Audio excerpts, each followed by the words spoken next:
Jackarawan nireklamo ang Gilas kaya daw sila natalo. Karma sa pangiinsulto sa isang Pinoy, tara kwentuhan. Masakit pa rin sa mga Thais ang nangyari na pagkatalo sa 3x3 rookies ng Gilas na sinaahan Missy, Kun, Ku at Alter. Ilang taon nila itong pinaghandaan pero pinauwi lang ng mga players natin mga idol na isang linggo lang naghanda. Kaya heto ngayon ang Star Center ng Thailand, nagreklamo at parinig na sa FIBA. Kaya daw sila natalo ay dahil napaka-physical daw ng Gilas. Malamang basketball yan. Anong ini-expect niya?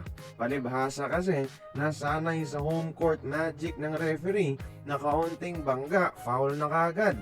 Wala na sila sa Thailand kaya ayon, hanap na lang sila ng dahilan para palusutan ang pangit na pagkatalo nila sa Gilas Pilipinas mga idol kahit sila ang yamado base sa kanilang experience at achievement sa larangan ng 3x3.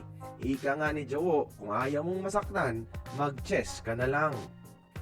At alam nyo ba, tila karma ang nangyari kay Jackarawan kasi bago pa man ng laro, parang ininsulto niya ang isang Pinoy player natin.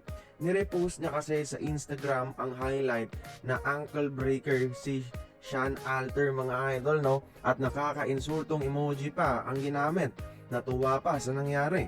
Kaya ayon, di na nga makaporma kay Alter na isang college player lamang sa buong laro. Ilang taon na pero hindi pa rin nila kayang manalo-nalo sa Gilas Pilipinas no.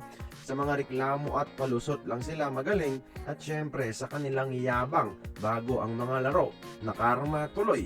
Kaya kayong mga idol, tingin nyo ba matatalo pa kaya tayo ng Thailand sa future?